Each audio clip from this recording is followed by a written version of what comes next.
Good afternoon, class. Happy week 3. We're already in week 3 of our 8-week Intro to American Government class. Already made it past our first test, so good job making it past the first test. First, before I go any further, go Canes. Very cool. Yes, we got past our first test. This was a 5-question essay test. This is, you're probably seeing this in other classes, but this is obviously meant to try to weed out, try to convince you guys not to use AI in your test taking. I want you to think about the concepts in the class and relate it to some part of your life to show me that you really understand what we've been learning in the class. That's really the point here. So good job on the test. If you got flagged for using AI, you know, that's we're all going through this right now, figuring out how to use it. So recover from that. There's plenty of time to recover. Don't use AI when you're using the test, and you'll be able to recover if you got some points off because you were.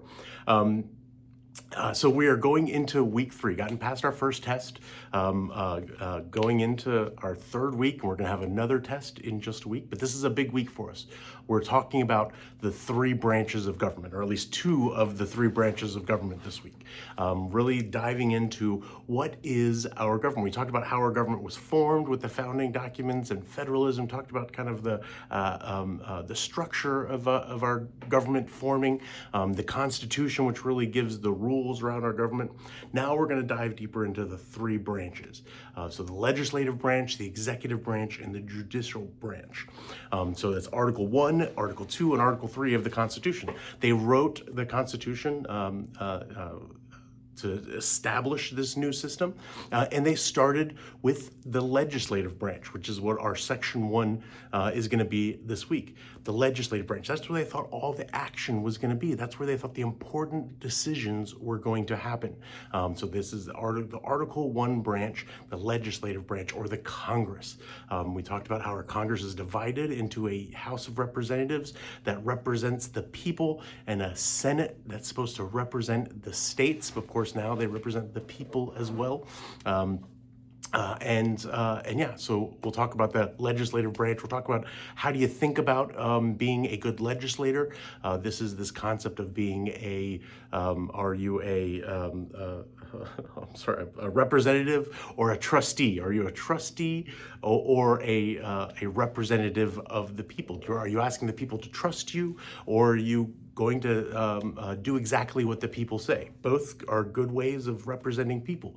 Representatives in Congress must think about what is the way that they're going to think about how they should best represent the people. And then Section 2 of this week, we're going to be talking about the executive branch. Now, of course, we know that when they wrote the Constitution, they expected all the action to be happening in the Congress to be the key leader. And they really thought the leader of the country would be the Speaker of the House of Representatives, the head of the People's House. But we know that that's not the case today. Our country has evolved since 1776. We're on our 250th anniversary this year. And since 1789, the writing of the Constitution, even though we're living under that same Constitution, our government has changed significantly. And today, it is clear that the president is the leader of the country, the American people see the president as the leader of the country. And many of these presidents have run forward with that idea that they are expected to fix the country's problems, not Congress, but the president. So the presidency is by far the most powerful and influential part of a branch of our government today. This is also going to be the first week that we're going to be covering 2 chapters. The executive branch is so dominant and so large that we really need 2 chapters to cover it. First, talking about the presidency, the president and their kind of senior advisors, the people that work in the White House and those cabinet secretaries. That's the leadership of the executive branch. But of course, the government can't do anything with just the leadership. You need all of the many millions of federal employees employees that work in the federal government. And we call that the bureaucracy. These are the people that do the day-to-day running of the government, that are getting your mail out, getting your Social Security checks out, running your taxes, making sure that your food is safe.